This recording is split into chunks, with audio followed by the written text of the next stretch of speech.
Here's wishing you the bluest sky and hoping something better comes tomorrow. Hoping all the verses rhyme and the very best of choruses to follow all the doubt and sadness. I know that better things are on the way. John Gennaro, count me in! 1, 2, 1, 2, 3.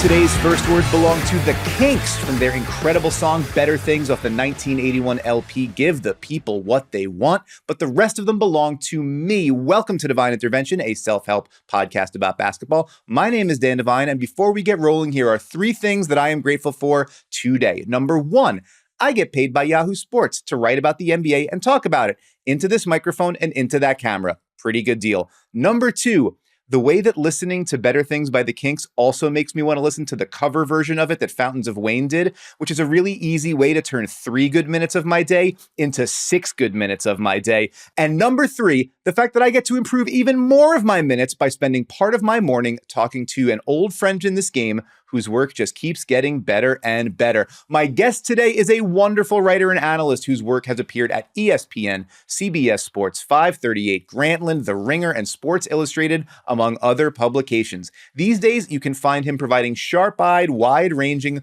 well-researched coverage several times a week, every week, at his newsletter, Last Night in Basketball, of which I am a proud subscriber. Friends, a warm welcome for Jared Dubin. Jared, thank you so much for being here. How are you doing today?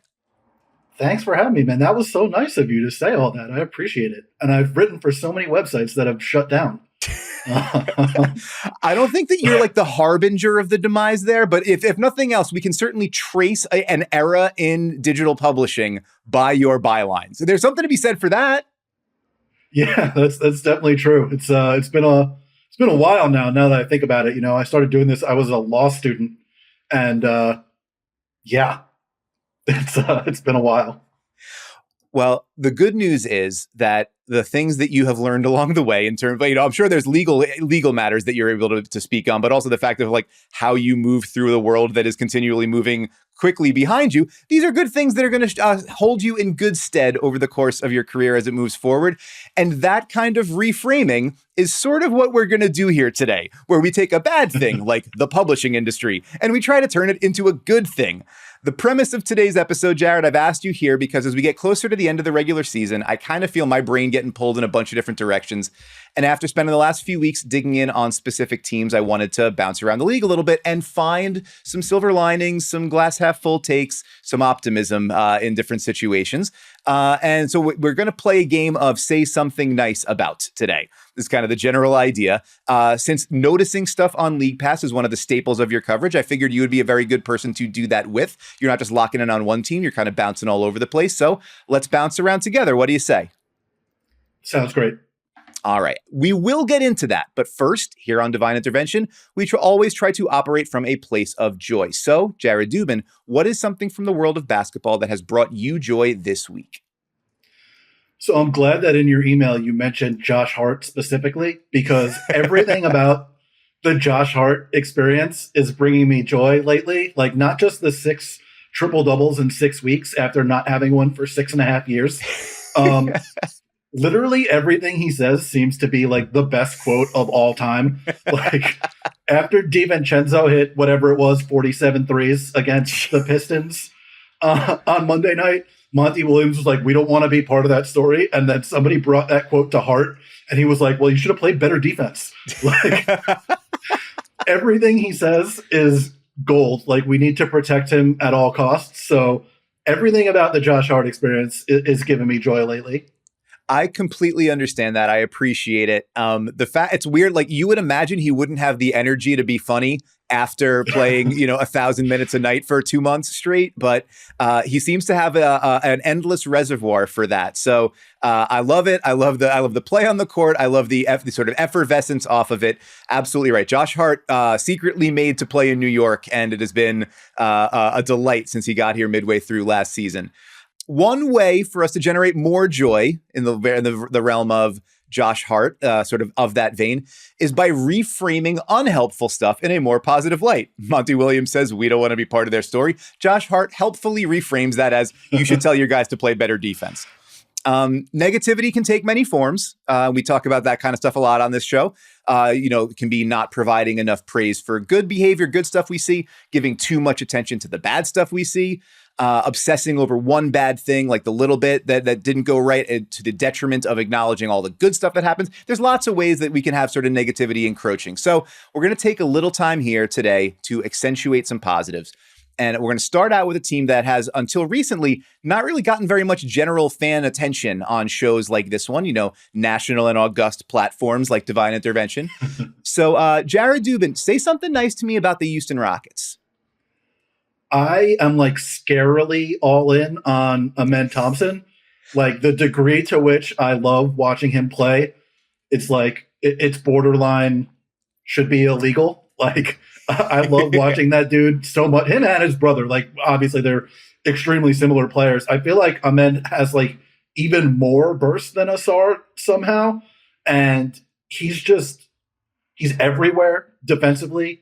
He's a connecting piece offensively, and he's rebounding like crazy. He's basically playing the 5 on offense for them since Alperen Şengün moved out of the starting lineup. They didn't have Jabari Smith on Monday, so they had Jock Landale out there with them on Monday night. But I love watching that dude play so much. So if I have to choose one thing, it's that one thing. Well, the good news is we're allowed to talk about more than one, but it's a wonderful place to start. It's in my notes as well. You mentioned Şengün moving out of the starting lineup. He suffered an injury. That's the kind of injury that, for a team that was in as sort of precarious a position as Houston was, young team, they're kind of trying to fight from underneath, get back into the postseason picture. Your main guy goes down. That could be a defensible reason to just fold up, right? And be all right, well, we gave it a shot, but not going to be our year. But we've already made strides this year. There's something to feel good about moving forward. But Amen Thompson being that kind of piece that you can plug in and reimagine in different contexts, and Ime Udoka being the kind of head coach who has had success kind of figuring out, don't tell me what this guy can't do. Let me figure out what I can use him to do. That was the Robert Williams example with the defense in Boston and playing two bigs together like that. Amen Thompson suddenly becomes they go small, and they're we're going to be a small ball lineup. Jabari Smith Jr. is going to kick over to the 5. We're going to play Amen at the 4. Jalen Williams there. Oh, sorry, not Jalen Williams. Jalen Green. We'll get to him in a second. Just have a lot of good young Jalens on the brain. It's difficult at this stage in the NBA. The Jalen uprising has come. And we can sort of dramatically reconfigure who we've been on the fly, but still be super athletic, super aggressive, super defensively capable, and just tweak what this guy can do, because turns out when you let Amen Thompson be your ostensible 5 on offense, he's going to shoot 65% at the rim or 70% at the rim and be able to make plays in the short roll, the connecting passes you were talking about. He's a 6'7", 1 through 4 plus defender who also can play 5 on offense. It's a weird skill set, but I've talked I think on this show in the past about him and his brother being kind of the evolutionary versions. If you got free Darko guys today, this is your version of what a Josh Smith would have been, or what a Gerald Wallace would have been, these sorts of players. We're getting to see what those guys look like if a league understood how to use them at 20, and seeing that guy be able to be that sort of versatile piece in a playoff run or a potential postseason run has been really fascinating. The reason, though, and we've got to mention this part, the reason that they are in this position right now is Jalen Green is on an all-time heater. The last, so I think since Şengün went down, let me pull up the numbers here. 30.7 points per game since Şengün went down, 50, 46, 80 shooting. He's made 4 or more threes 9 times in the last 13 games. So he's just bombing away, off the catch, off the pull, whatever, and just stroking it. This is what I think the most optimistic upside of what Jalen Green could look like has been, or was, when they picked him number 2 overall.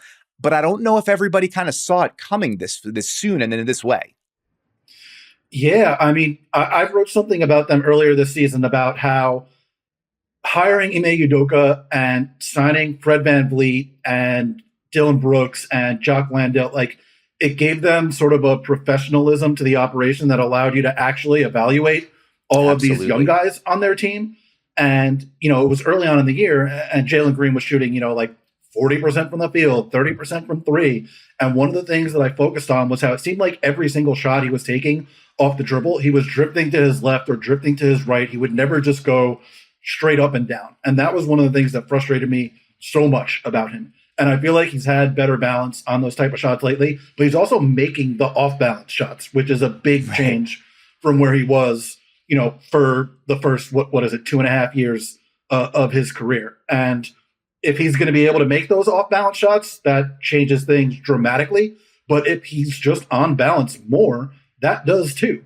And I don't know what it is about these last few weeks. Like, is it just March basketball? Is it something that, clicked into his head from the coaching? Is it like knowing that he has to carry the offense without Şengün? Like, whatever it is, they need to bottle up whatever he's done with his jumper over these last few weeks and with the confidence he has in the jumper, which is something that I think that contributed to the, I'm trying to fade away. So I am putting the spin and touch on the ball while I'm in the air or something like that. I don't know exactly what it is, but whatever has been going on these last few weeks with that, they need to keep it exactly like that.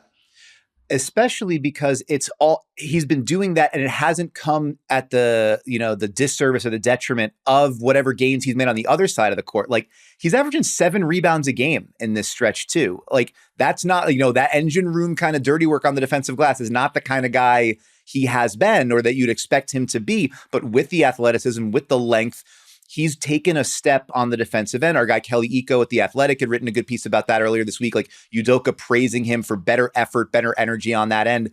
And that's, I think, to the point that you made about the professionalism, right? About if you've got Fred VanVleet there, you've got Dylan Brooks there, Jock Landale to some degree, Jeff Green, there's a veteran. There is a standard established. If you do not put in this requisite level of effort and, nail your job, you're going to be held accountable for it. And you see yourself on camera on the film, getting roasted for these are the mistakes that you're making. This is not to the standard that we hold up. And that was the thing with the Rockets sort of throughout the season. The beginning of the season, I wrote about their defense and the steps that they'd taken, but they went through that slide midseason and the offense was kind of in the toilet. And you're like, well, they're going to fall out of contention here. But even as that happened, the defense stuck around. They were still top 5, top 6, so around there in points allowed per possession. And that establishes your floor and gives you an opportunity to stick around. And then you get that, you combine that with one of your guys goes on a heater, Fred VanVleet suddenly starts hitting a bunch of threes too. And you can kind of be right back in that thing if you hit a strong pocket in the schedule and the guys above you start to dip. And so this is an opportunity where there's an objects in the rearview mirror or closer than they appear component for the Lakers, for the Warriors. But it's not just them falling all over themselves. To some degree it is that, but we're reframing and accentuating the positive today. Houston deserves a ton of credit for keeping themselves in the fight here and then putting themselves in a position where, maybe it's, the vicissitudes of March basketball, but you got to win the games. And they're doing that and putting themselves in a position where they're over 500, 78 plus games into the season, which is the first time since Harden was there. There is something to be said for getting yourself in the conversation. Yeah, definitely. And there was frankly a lot of low-hanging fruit available to them to improve this season. The last 2 seasons of Rockets basketball were not pretty. I could barely watch them last year. And, in the spirit of reframing things, like you said, they have taken all that low hanging fruit and, picked it and tried to eat it. They have done things in a much more, I know what they're trying to accomplish on both ends of the floor, which is not something that you could say for the last 2 years. And I think with Green specifically on defense, that you mentioned it, the tools have always been there for him to be a good defender. He's a ridiculous athlete. He's really long. He has, incredible size for a wing player. It's just about teaching him what to do and getting him to execute it. And, this is only Ime's second season as a coach, but I think we've seen he clearly knows how to get guys to know what to do on that end of the floor. And, maybe that changes over the course of his career, but it seems like the kind of thing, if you're a good defensive coach, that tends to follow you And like, I think they've been defending over the talent level of the defenders on the roster for most of the year. Especially, on the interior, Şengün is like a short armed kind of guy. Like, it's not necessarily what you would think of as a rim protector, but if you can get more out of your personnel than what they have available, that's good coaching. And I think that's a good sign that they are more open to being coached and more capable of taking coaching than it seemed like they were over the last 2 years. Absolutely. The trajectory looks a lot more optimism, or there's a lot more optimism in what's going on there this point this year than there was, 6 months ago, however long. And that's something to really be excited about. A team sort of, I'm wondering if we're going to wind up like kind of copying, pasting that bit for the next one, but it's a team in a very similar set of circumstances, which is a lot of S sounds that I said quickly, where you got a team that has sort of developed an identity, established who it wants to be. It starts on the defensive end and it starts with a lot of young talent. Say something nice to me about the Orlando Magic. Yeah, I kind of think Jamal Mosley should win Coach of the Year. Like, to have whatever they are. Like, I think they're like the fourth youngest team and the fourth best defense or something along those lines. I don't remember the exact numbers. I haven't checked in the last week or so, but that's incredible, especially when you consider that guys like, Paolo and Franz coming into the league weren't necessarily thought of as like elite kind of defenders. When they got Wendell Carter and Mo Wagner as their centers, who weren't necessarily traditional like rim protector types, but the way that they defend on a string, the way that they are able to cut off drives it's really impressive. The way that they're sort of systematized on defense and the way they execute within what Mosley wants them to do is really impressive. They lost guys for significant stretches of the season. They basically haven't had any guards other than Jalen Suggs healthy for the entire year. And I mean, like, Suggs is up there with Amen Thompson for me in terms of my favorite guys to watch. Like, it's like a guy built picture perfect for me to love watching him. Yeah. It's just, I find a lot of really things nice about the Magic. Well, who needs guards? I mean, the entire premise of the Orlando Magic is like, what if we build the whole plane out of huge, long guys that can do a little bit of everything? And then the guards are kind of like, yeah, if they come along, great. But like, we're mostly just going to be gigantic. And they've, over the last couple of years, they've decided, and this is a real interesting wrinkle for the Magic over the last 15 or so years. What if those guys could score? What if those guys could do stuff with the ball in their hands? And that's like a really interesting wrinkle they've added. I think, to me, and I know it's a little bit of it's becoming an easy talking point, but I love easy talking points because I talk and sometimes I have a hard time with it. The fact that they've learned how to really leverage Paolo Banchero's passing, like his scoring, to open things up for passing. And I'm thinking specifically of the way he works out of the post. Like, he understands now, like, if you get a mismatch there, if they're able to work, getting him off a cross screen and he's able to set up on the block, he's good enough that he can overpower guys to get to the basket. He can, turn around, face up and shoot over the top. And he knows now, like, he's been good enough at that for a year and a half, almost 2 years, that teams are starting to show more help at him and throw more doubles at him when he gets there, in part because they don't believe, as we mentioned, like the guards, the shooting around him, like, all right, make those guys beat us. Well, he's doing that. He's making those reads earlier. He's making the feeds more. You've got more of those guards and those wings like moving around the arc, understanding if we get into a good spot, he will find us. He's averaging 6 assists a game since January 1st. Like, that is a level up significantly over where he was last year when he was the Rookie of the Year. And if you have that guy who's creating an advantage and then spraying it out and sharing it, some of those looks are a little bit easier when you're catching them in rhythm. You're catching them with a little bit more space before the closeout defender. And that's where, Jalen Suggs making the advancements that he's made as a 3-point shooter. Cole Anthony is a guy that can catch and shoot a lot more, even Franz being able to catch, but then also beat a closeout, get downhill. Like, there are just more ways for you to win when you've already got the advantage created. And now you're looking at how do you extend it. And to me, that's just it is indicative, as you said, of Jamal Mosley, the great job he's done on the coaching, not just on the defensive end, but also don't tell me so much about what these guys can't do. Let me see what I can make out of what we do have and what they can do. And it does feel a little bit like he's getting the most out of them. On the offense has not been elite. Obviously, that's going to be their big concern. But even on that end, they're sort of trending up that way more recently. I think they're above average on offensive efficiency since the All-Star break. I think like 10th in the half court. They're generating more corner threes. Like they're figuring out answers to the ways teams guard them. And then, I mean, whether that holds up in a playoff series, I don't know. But if you would have told me, beginning of last season or midway through last season, we're going to be finding out pretty soon what the Magic do in a playoff series, I would have thought you were nuts. So to get here this early feels like a real big win organizationally. Definitely. And I'm glad you brought up Paolo's passing. It's coincidentally something I'm putting in my 3 things I noticed on League Pass for tomorrow. All right. We're noticing. Because, I think he had like the best passing game of his career against New Orleans last week. And specifically the kind of stuff you mentioned, like passing out of a double from the post. One time in each half, he got that and he just like whipped a one-handed pass across the court over the top of 2 helpers to a guy who was getting like a hammer screen in the corner. And, Gary Harris made it. And I think Gary Harris missed it and Jalen Suggs made it in the second half. But both of them were just like incredible passes. And then a few of them like on pocket passes to Wendell Carter or the pick and roll, or finding guys like, jump passes are good now. Thanks to shouts out to Caitlin Cooper and our friend Tyrese Halliburton. Yep, that's right. Yeah. And he made a few of those in that game as well. Like, I remember before the All-Star break, I was like, I kind of think Franz has outplayed Paolo to this point in the season.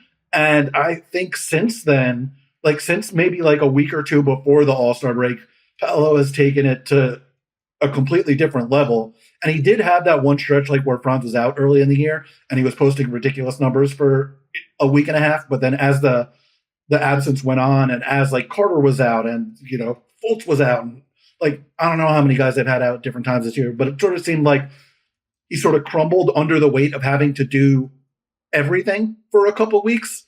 And I kind of think it helped him. Like so much of the discourse about the Magic has been how they need more playmakers and they need, like a real point guard.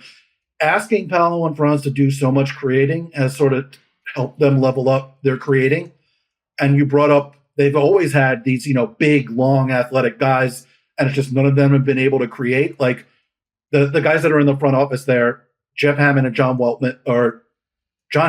Weltman have both come from organizations where they really valued big, long, athletic guys in the Bucks and the Raptors.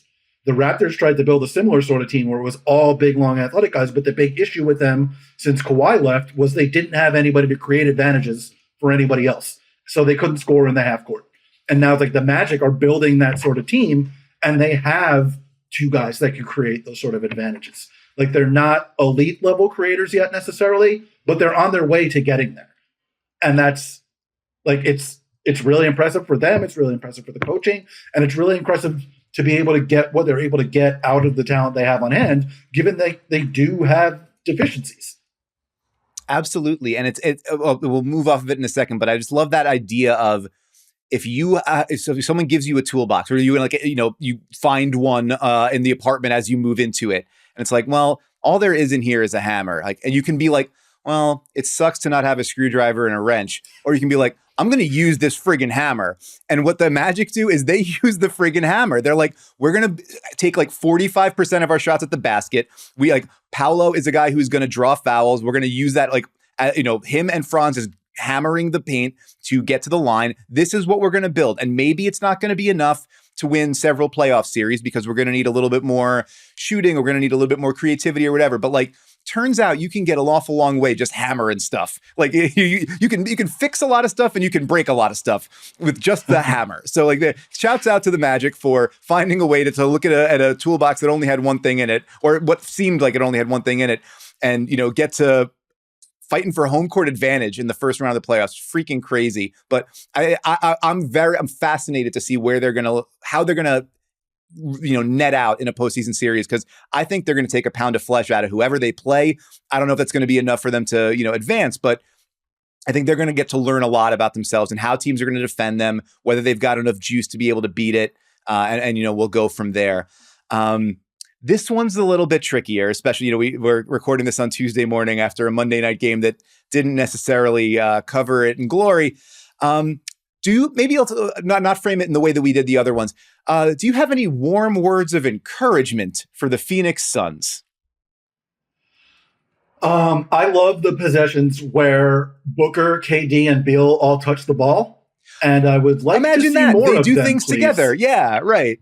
Yeah. I tried to see if, like, on Second Spectrum, there's a way to track, like, what their offensive rating is on those possessions, but it doesn't have, like, this player touched the ball on this possession. You can't really find that. I might, like, there's some people in the NBA stats department that might be able to figure that out, but I feel like it's like 240 on the possessions that they all touch the ball. A lot of people have talked about how much of their offense is like KD's isolating, Booker's in the corner, Booker's isolating, Beal is in the corner. Even beyond your turn, my turn, it's like your turn for 3 minutes, my turn for 3 minutes. Yes. It's like, I just want to see everybody more involved with each other.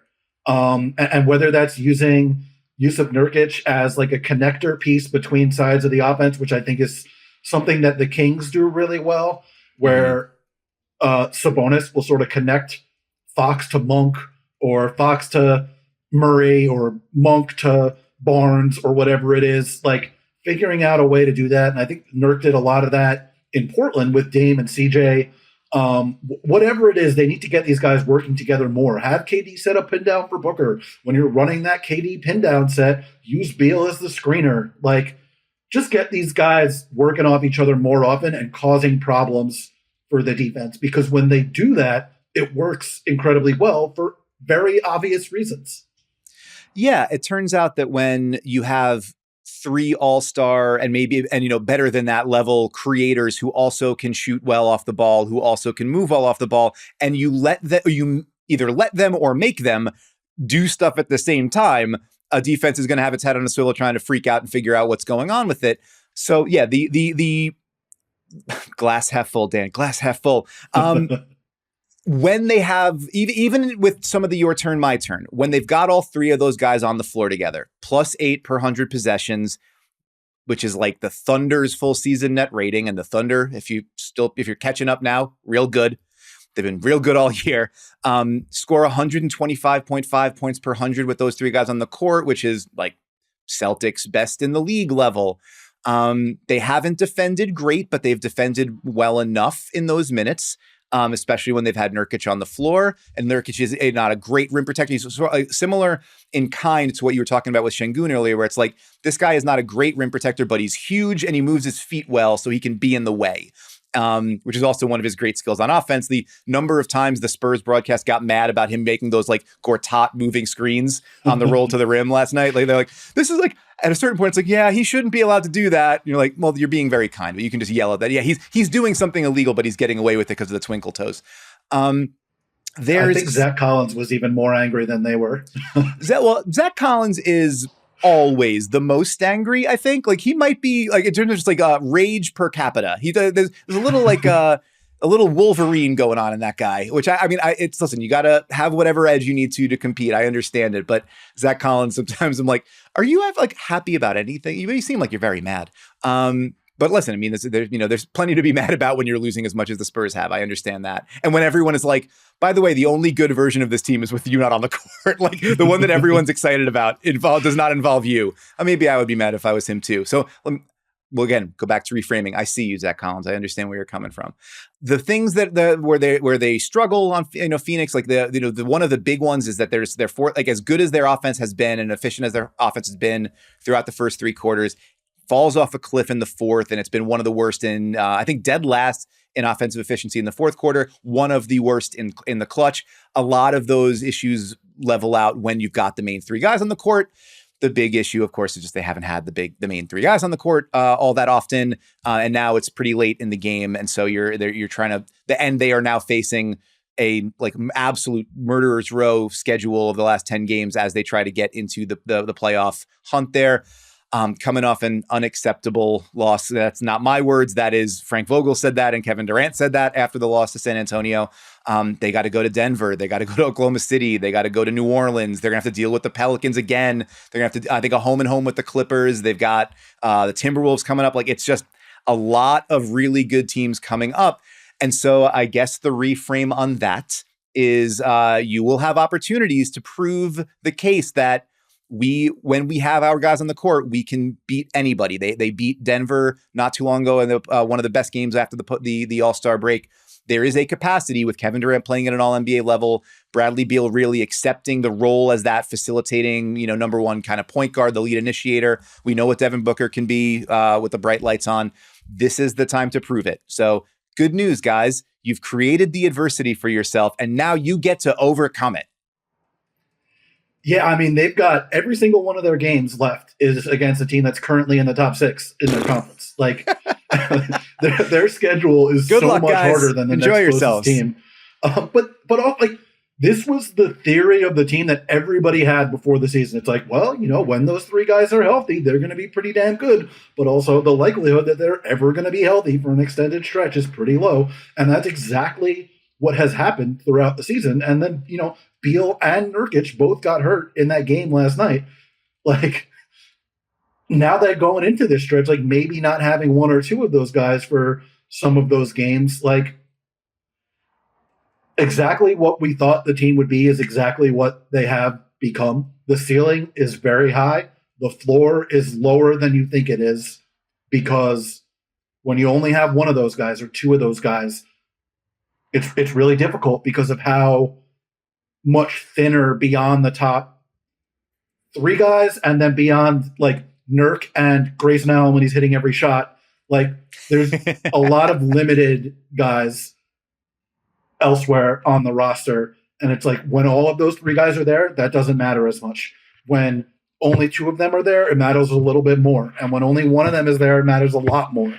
Like, so it's difficult. They've made it difficult on themselves, but they have an opportunity to beat all of these teams down the stretch. They have an opportunity to prove it to themselves, I guess, down the stretch, that they could beat all of these teams. So in the interest of reframing, those are technically good things, but it's going to be really difficult.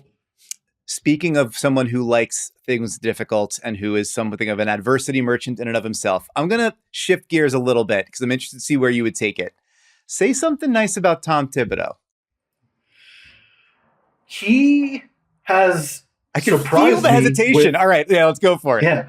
He has surprised me with his willingness to change the lineup. Early in the season, he moved Dante DiVincenzo in for Quentin Grimes. And where would they be right now if that didn't happen? And then more recently, he moved Miles McBride into the starting lineup in place of Precious Achiuwa when they had been starting that big group with Julius Randle and OG Anunoby out, because there was a game against the Warriors where they just completely ignored Achiuwa as if he wasn't on the floor. And then the next time they played the Warriors, they put McBride out there. And this is something I've harped on for ever since Tibbs got to the Knicks, and especially since they got Brunson. When teams are pressuring him and when they're putting size on him, you need another ball handler out there. This is why I would never shut up about playing Brunson and Emmanuel Quickley together more often, and how horrible it was that they completely buried Quickley after 1 bad half in the first half of game 1 of the playoffs last year.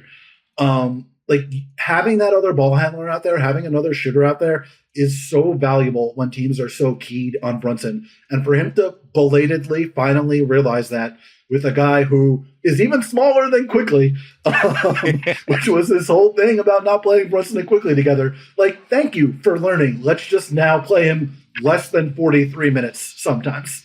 Well, you can't always get what you want. He's going to continue to play more than 43 minutes almost all the time.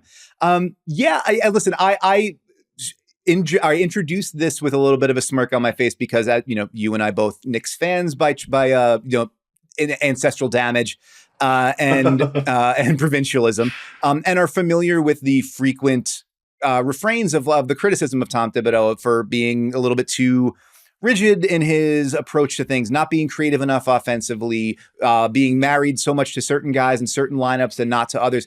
And I think this is maybe there's a version of it that's sort of like, this is his cool Woody season where it's like injuries forced him to do other stuff than he would necessarily be comfortable doing and find other answers. And so like if Julius Randle was there, Julius Randle was going to play 39 minutes in the way that Julius Randle plays. Without him, yes, there's the go small more often. There's play more guys who are maybe better suited, are not isolation players, but better suited to do things like get into dribble handoff games when teams ignore them. You got Josh Hart and Isaiah Hartenstein, and them being somebody like we can find other ways to get creative when teams are trying to sag off of us. The same coverages that we use to defang Cleveland, we can figure out ways to beat them ourselves. Leaning more on guys. Like I thought that Precious Achiuwa was going to be the kind of guy that Thibodeau would see make a mistake and then be like, you are excised to Siberia and never playing for me again.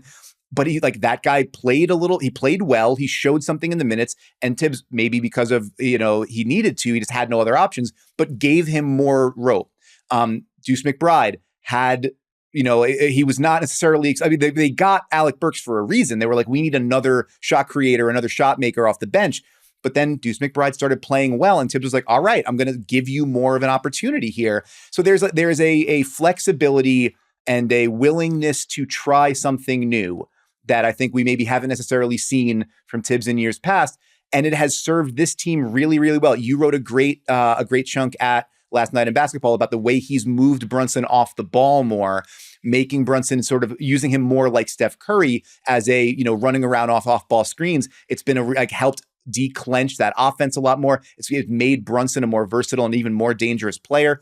This is not the kind of stuff that we saw Tibbs doing, right? Like finding creative answers to some of these problems. He has the hammer in the toolbox, and he's not going to look around for, even if you had a full toolbox, he wouldn't look around for the other things. He would just use the hammer. So shouts out to Tom Thibodeau for, finding some other tools in the toolbox. I want to kind of go quickly through some. Just quickly. Go ahead. I'm glad you brought up the Mike Woodson season, because I think an important point to distinguish between the two is that in the 2012-13 season, which I'm assuming is the season that you're talking about, they were forced by injuries to go small, but then as soon as they weren't, Woodson went away from it. Yes. He kept trying to go away from what was making the team good, and ultimately he did it again in the playoffs against the Pacers, and it doomed them. And then in the very next series, the Heat were like, oh, well, we're going to beat the Pacers by playing Chris Bosh at the 5 and going 5 out. And even the Pacers were like, yeah, we couldn't deal with that. Yeah. Tibbs, to his credit, is leaning into the things that are making them better with the injuries instead of trying to go away from them at every opportunity. And my reframing there, instead of sinking into a deep pit of despair about Carmelo Anthony getting blocked at the summit, my reframe is going to be Chris Copeland was pretty sweet. I enjoyed watching Chris Copeland play. All right, I want to try to go quickly through a couple more here. I mean, we're saying so many nice things about these other teams. We've got to get to a couple of more pretty quickly. And this might be a little challenging. Do you have any glass half full stuff on the state of affairs in Brooklyn? The arena is very close to my apartment. When Lonnie Walker has gotten a chance to play, my guy from Miami, he's shot the ball. This is Miami stuff. This is not all right. Fair enough. Go ahead. Yeah, he's shot the ball really well. I think Nick Claxton could get himself paid this summer, maybe not like at a huge level, but he could get like a pretty nice contract.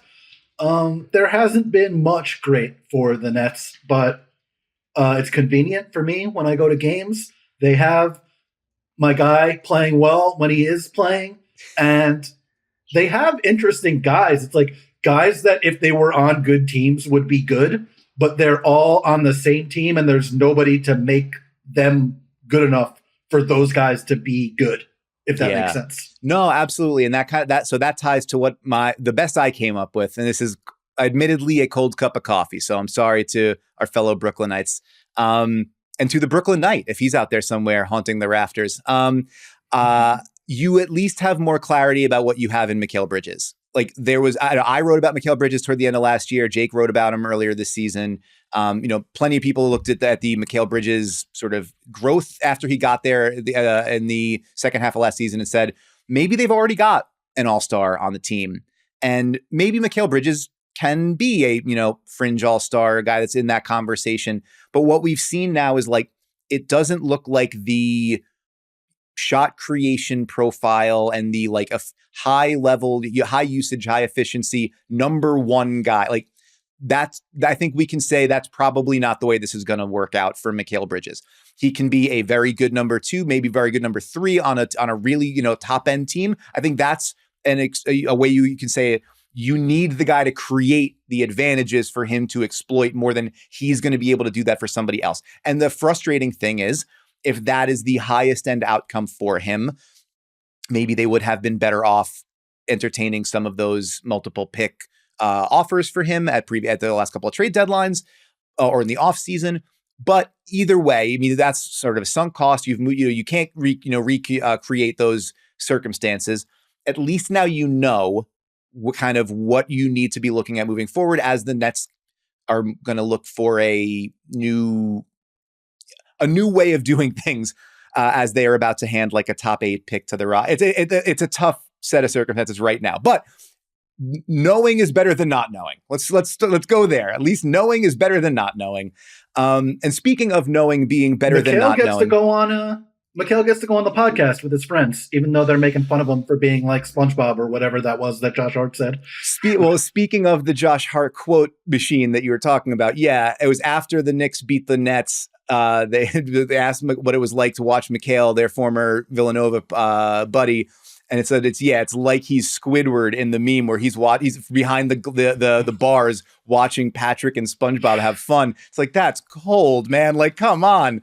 But also, in every joke, some truth. I think Josh Hart maybe he maybe doesn't need to be that honest about his friend's plight, but I think there's something to that. But speaking of not ideal sets of circumstances, but so if nothing else, teams that I need to mention because I keep finding ways to not write or talk about them. The Bulls and the Hawks. All right. What I've got here is a sort of a general framing is like not the most inspiring race for 9 and 10 I've ever seen in my life, but there's something to be said for trying to win, even when it might even be beneficial or rational for you to not do it. Like, there are competitive guys competing hard, even in sets of circumstances where you would understand if they folded up the 10 or if the front office went in another direction. Like DeMar DeRozan, I trust he's going to get a shot off when it matters, and I believe more often than not it's going to go in. Alex Caruso, I believe that guy is going to blow up, 4 different actions on a possession when it matters. Like the Hawks, they lose Trae Young and they keep competing. Like, there's something to be said for that, even if I don't think it's going to result in a whole heck of a lot more than, for one of them, 1 play and loss, and then for one of them, maybe 2 play, or maybe they get to 8 and then they deal with the Celtics. I don't know, but I don't have a whole lot on them. But Jared, maybe you can help me out here. Yeah, I think for Chicago at different points this season, Kobe White and Ayo Dosunmu have both played really, really well. Kobe White for a longer stretch, I think, and Dosunmu more recently. But to get those 2 guys playing at a high level, and particularly White, who looked like possibly sub NBA player level early on, like very early on, and then morphed into the kind of player that you don't necessarily want on your team. But this year, basically since Levine went out early in the year, has just been awesome.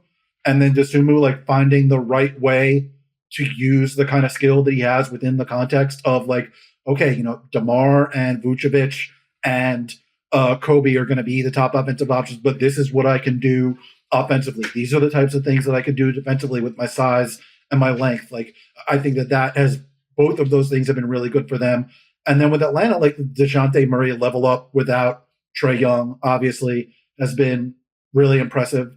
And then I think, like, their centers have all played well at times. Like, Bruno Fernando, when given the opportunity, has been pretty decent. I love Onyeka Okongwu still, if he can stop fouling. And even Clint Capella, like, despite not having, his lob partner in Trae Young, like, he can do things with DeJounte. So, there are somewhat silver linings, even if, like you said, like, it would probably be better for both of them to just, like, get into the lottery. Yeah. The Hawks being, like, about league average on defense since Trae Young went down. Like, it's never as simple as one thing, but sometimes it's like, sometimes you can, correlation and causation might not be totally separated from one another in some of those sets of circumstances. Mm-hmm. Yeah, and it's interesting too, because Trey was trying more than ever on defense this year, and it still wasn't working. But trying is a very important thing to do. We praise the effort here. It's not just about the result. It's about the effort that you put into it. It's what I talk to my kids about with school. We can talk about it with Trae Young and his defense. Well, now that I've reframed Trae Young into a child, that's not really nice of me. I should back up on that. That's not the kind of reframing we were going for here. I'll try to get myself together here. Before we go any further, we're going to take a quick break, pay some bills. I'm going to figure out how to speak more kindly about everybody, and then we'll be right back with some more Devine Intervention. Welcome back to Devine Intervention. We are here with Jared Dubin from last night in basketball, and we are going to move into something we like to call the closing five, kind of a wrap-up segment here on the show. As I'm sure you know, Jared, how you start and whether you're in the starting lineup is not nearly as important as how you finish and whether you're on the floor to close games. So 5 questions for our illustrious guest. Question number 1, kind of a timely topic with the NCAA tournament going on, G League Ignite shutting down, stuff like that. You wrote a few years back that you would want to see the NBA eliminate the age limit and let players enter the league whenever they want. I think it's an interesting way to think about it that a lot of people might not necessarily think about because they love the draft. Why were you sort of on board for that? And do you still think that that's a good idea? Yes. I mean, I think it's a good idea because, like, I want players to be able to enter the league whenever. Like, I think that if you want to go professional and make money playing basketball, and you think you're good enough, like, you should be able to try that. And if you're not good enough, the league will tell you that. But you also get the chance to make some money in the meantime. Especially now that I think next year they're going to have 30 G League teams for the first time, if I'm remembering correctly, and it can be used more like a real minor league system. And we've seen teams be more willing to take like first round picks and lottery picks even and send them to the G League. They're more willing to invest in that type of development. Like even if the G League Ignite is not there, which, you know, I don't know how successful necessarily that's been as a development pipeline, but like I want people to be able to do what's best for them professionally, essentially. And I think that is a good idea. And if it's on the teams to discover which 18-year-olds actually are ready and which aren't, I think that's better than removing the ability for them to decide for themselves.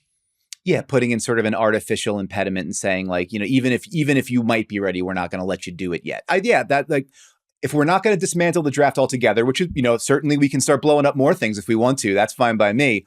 But age limit, yeah, I like that idea as well. I think that makes a ton of sense. Speaking of professional adjustments, question number 2, you started writing about sports, as you mentioned earlier, while you were in law school, and you are an actual, in fact, lawyer. I'm wondering, is there anything about your legal training that you think has helped you in this world outside of the part where you just realized you didn't want to be a lawyer, so you decided to go do something else? Well, I would say I'm technically a lawyer, as if I still have my license. Technically, I'm also retired as a lawyer, so I don't have to pay the bar dues. Wait! You had to like say I'm retiring? Yeah. That's incredible. Congratulations. You're the first retiree I've had on the show. That's wonderful to know. Yeah. I don't know if it was necessarily a choice for me to not be a lawyer. I went to law school at basically the worst time in the history of the New York legal market.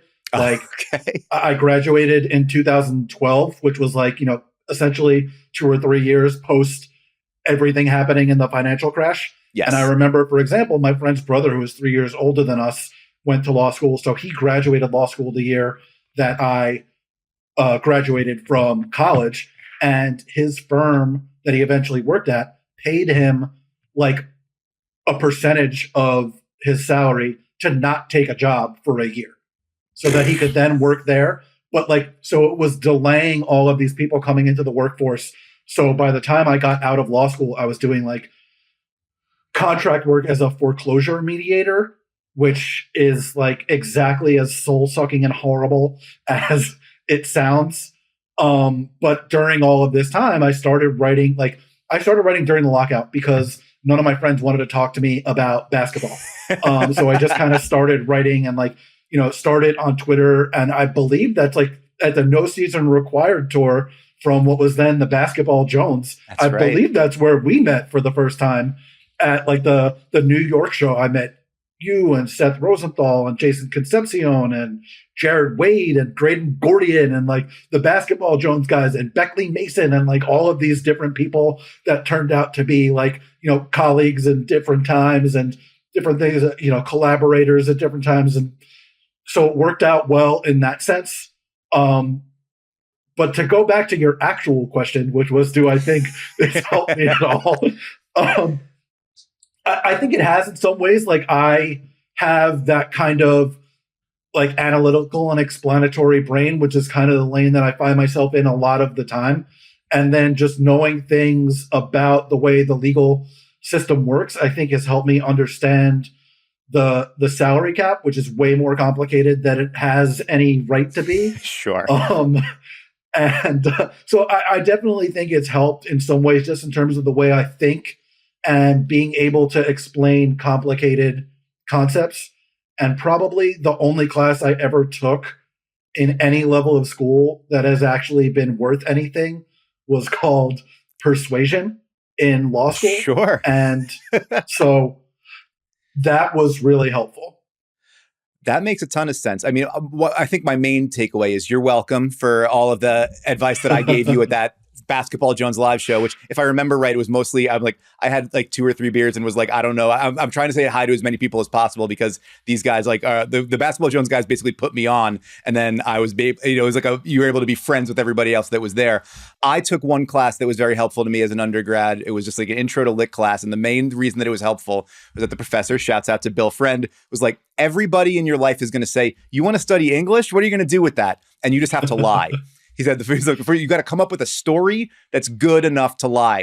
You can sell them on when you go home for like Thanksgiving break. You'd be like, oh, well, a lot of firms need people in their communications departments or whatever. And they'll go, oh, okay. And then you can just go on and go read books and write. And then like that'll be how you move forward in your conversations with people that are mad that you're not doing finance. So every once in a while, we find what we need in those courses. So shouts out to Bill Friend and to your persuasion class. I did finance, so. Well, I mean, listen, I can't argue with it. You wound up in the right place with you're writing about ball for a living. So I think you're on the side of the Angels. Question number 3. You once wrote at Grantland that it's time to move away from retread NBA coaches. Now, it's been a long time since that published, but that is, it's been sort of interesting to see how that has evolved. Now, I think 3 of the last 4 champions are led by coaches that have been on their second job or after that. I'm wondering, is there anything that you think has sort of changed about the kinds of coaches that are getting retreaded, or is it maybe just like a higher class of options that are getting sort of cycled through there? That's a good question. I'd love to look into the last, because I think I wrote that probably like 2012, 2013 range. Yeah, I think it's like been like 10 years. Yeah. Yeah. So I'd love to look at the last 10 years of data on what kinds of teams that retread coaches have taken over. For like Mike Budenholzer going and taking over Giannis's team. That's pretty helpful. Frank Vogel going and taking over LeBron's team. That's pretty helpful. So I would definitely be very interested to see that. I do think it's interesting that a lot of the teams that are like the coach of the year types this year, we talked about Jamal Mosley, Mark Dagnall in Oklahoma City, Chris Finch in Minnesota.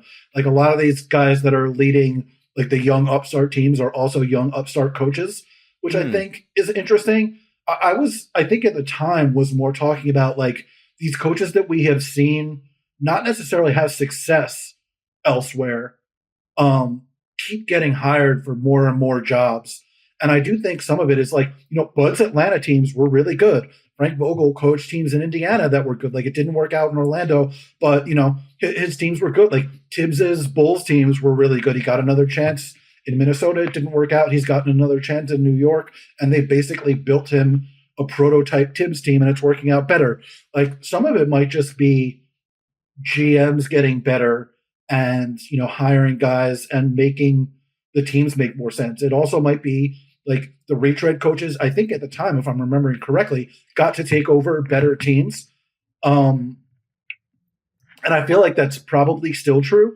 Like teams aren't necessarily looking for a first-time guy to coach the really good teams because they want an experienced hand. We can see sometimes it doesn't work out when they go to an inexperienced guy like in Milwaukee this year. And then they turn to like, the retread of all retreads in Doc Rivers, who's coached 47 teams, like, and teams do tend to swing from one extreme to the other. I would love to see like the last 10 years of data and if things have changed and how they've changed. And if my assumption that the retread coaches still get to take over better teams has held true, and how much that's contributed to like some of those guys like having a lot of success and winning titles. It makes a ton of sense. Yeah, the sort of sample being limited by, if you got a superstar who's like, I want a guy that I know has won a championship before, or who has been a high level coach in big games of stars, like you're winnowing down the sample there. So it makes a ton of sense. And yeah, Doc Rivers is basically like the if you're going to like make a sculpture of this sort of the totem of this kind of coach, Doc Rivers would be the image of it. Question number 4. This is a real hard-hitting question. Those who follow you on Instagram know that you have an extremely cute dog named Bodhi. Tell me your favorite things about him right this instant. Everything. Like there are a lot of times to begin with, when people, everything. Yeah. People will ask me things, and it's like the only 2 things I like at times are like basketball and my dog. So he is basically the opposite of me in terms of personality. Like he thinks everyone in the world is his best friend and just goes up to everyone and wants to like get attention from everyone. And I am not necessarily like that. I have so many more human interactions than I would because of him. And he actually like is best friends with like all of the people in my building. It's like, it's pretty funny. There's only one person or animal in our entire building that likes me more than him. And it's another dog, and she'll just run up to me like my dog runs up to everybody else. And he's sitting there and he just looked up because you said his name. That's wonderful. And now you're going to have to play this for him later so that he gets to know my name so that we can be best friends as well. Jared, it sounds like he's reframing you. I love that. I love that for you and for him as well. Question number 5. You once wrote, this is the way I start a lot of these, what you called a definitive taxonomy of facial hair on Game of Thrones. Which of those facial hairstyles would you most want to? I know you are a facial hairsman. You do have a beard, as I have a beard. Which of those styles would you most want to rock in this real world of ours, and why? Oh man, now I'm trying to remember all of them. Like who had the most? Whose beard was incredible that I hope mine looks like when I get older is Charles Dance, who played Tywin Lannister. Absolutely. When my beard is all white, I hope that my beard is like as perfectly manicured and chiseled as his was. I have to shout out one of my favorite things in this. Late Euron Greyjoy looks like Pacey Witter from Dawson's Creek started a punk band. I think that is perfect. It also dovetails several of my interests in a very nice way. And I think you deserve praise for that. So here I am praising you. The answer, though, for me, I mean, sadly, I'm probably a little more Ned Stark right before he gets his head chopped off. Spoilers for Game of Thrones. Sorry. Sorry. Not that sorry. It's been quite a while. Anyway, that's a wonderful choice that you've made, and something for us to aspire to. The last thing we do here on Devine Intervention is we give our listeners a weekly recommendation. Does not have to be about the world of basketball, can be about anything. Past examples have included Outshine Popsicles, going to the library, cooking someone a meal to let them know you care about them, books about facial recognition technology and the history of the ancient world, all sorts of stuff, and then also TV shows like Reservation Dogs and movies and things like that. Can be anything that you like, just something that you think is cool and good that would improve the lives of the listeners. Jared Dubin, do you have a recommendation for the people? Yeah, I think I have a few, actually, if that's all right. Absolutely. More the merrier. The first one is giving shout outs. And I want to give one to my mom, who is retiring on Thursday. Shout out to her. Shout out to Mrs. Dubin. That's incredible. Yeah, congratulations. Glad you don't have to work there anymore. So that's another retiree in your family. Fantastic. Yeah, that's true. The second one is my favorite book of all time, which is The Last Shot by Darcy Fry, which is about the Lincoln High School rail splitters team that, among others, starred a freshman, Stephon Marbury. It's not necessarily the kind of thing that's going to make you happy, but sure. It is a great book, and I read it every year, I think. I love it a lot. You mentioned TV. rewatching your favorite TV shows. Sometimes there are TV shows that you try to watch and they're just not good. The shows that you know are good and give you joy. I'm not the kind of person who can listen to music while I write because I get distracted. So I put on old TV shows that I've seen 100 times. So, I'll have like Parks and Rec in the background or The Good Place, or, it seems like I have a crush on Mike Schur's work. Like I'll just watch, all of his old shows and 30 Rock and New Girl, like old comedies that you've seen 100 times. Watch those 100 more times. Yeah. So those are my 3. Those are tremendous. I also, I feel like my Grinch heart growing 5 sizes and breaking out of the frame, shouting out your mom on my show. This is like the kindest thing anybody's ever done. I love this. I love all of that. And mine is sort of a similar vein. The whole framing device of this episode this week was say something nice. My recommendation is say something nice. There's lots of versions of feeling in this world like you're kind of floating in space and you're all by yourself. We were literally in isolation for a very long time. We are atomized and in our own bubbles in the way we work and the way we are in the world. My version of that is I write a lot, right? I've been writing a lot for a very long time. And a lot of times that just feels like you're stuffing 100 or 1,000 or however many words into a bottle and throwing it into the ocean and having no idea if anybody's going to find it. And if they do find it, if they're going to read it or if they're just going to throw it back. So anytime anybody lets you know that they checked it out, that they dug it or not, or whatever, it always feels like you're a little bit more connected in a human way. And I think that leads me to try to do that more often to other people. If I like something somebody did, to share it, let other people know about it. If I like something somebody did, to send them a text or send them a DM, leave that note, let them know that you dug it, that you saw them, that you recognize what they did.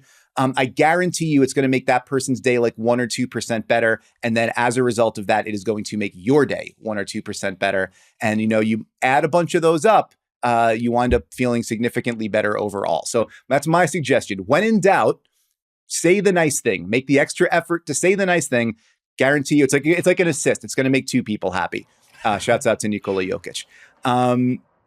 Jared, I love that. That's great. I also would love to recommend Last Night in Basketball on Substack. As I said, I am a subscriber. That is, Jared's writing 2 or 3 things every week. He's doing the video film findings on Fridays. So he's producing a video, narrating it. He's doing wonderful work there.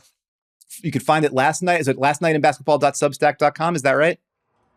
Just .com. Although I think the Substack link probably redirects there as well. I don't know for sure, but I hope it does. Let's go clean then. Lastnightinbasketball.com. You will not regret checking it out and forking over some hard-earned cash for it. So anything else that we can point people toward on the way out the door, Jared? Anything else that you want to plug or promote? Yeah, I still cover the NFL at cbssports.com as well. I am a big football guy, even though my favorite team is really annoying. But these are the Cowboys of Dallas, correct? Yeah, I just like all the teams my dad likes, and a lot of that has been hard for me for a lot of my life. The Cowboys won a bunch of Super Bowls when I was young, and I was like, this is great. My favorite team just wins every year. Like, the Cowboys won 3 Super Bowls in 4 years. The Rangers won a Stanley Cup in 1994. The Yankees won 4 World Series in 5 years. Like, I was like, this is incredible. Even the Knicks were good my whole childhood. They didn't win, but they were in the playoffs every year. They went to the finals twice. Since then, not so much with my teams being good. You front-loaded your joy toward the childhood. Yeah, there's something to be said for having a good experience when you're a kid. And then you got to know when to cut bait when you're a grown-up. Absolutely. And, at least I went to the University of Miami, and they immediately went through their worst football period in 20 years, too. Well, my understanding is that the next recruiting class is going to be the one that sets it all right. That's the way the U works. And, Kevin Clark has informed me that the next recruiting class is going to be pretty impressive. Mario's got to go in the right direction. Jared will get you going in the right direction at lastnightinbasketball.com. You can find Jared on social media as well, JADubin5. You got to check him out there. I don't know. I'm not going to recommend the Instagram. That's going to be Jared's going to have to do that if he wants you to see Bodie. But if you are able to if you're able to befriend Jared, it's worth checking out Bodie. That's going to do it for us on this episode of Devine Intervention. I want to say thank you so much to Jared Dubin for taking all this time to be with us and to reconnect with himself. Thank you so much to super producer John Gennaro for all the things that he does to make this show look and sound great. Vinny Goodwill and Tom Haberstroh will be back with a new episode of The Good Word tomorrow. And I will be back with Jake Fisher for another No Cap Room on Thursday here on the Ball Don't Lie podcast feed. If you like what you hear, rate, review, subscribe, give us 5 stars, let people know, share it with, give a shout out to somebody else in your life and let them know about it. We certainly appreciate that. And I think that's about it. Thank you so much for listening. Take care of yourself. You deserve it.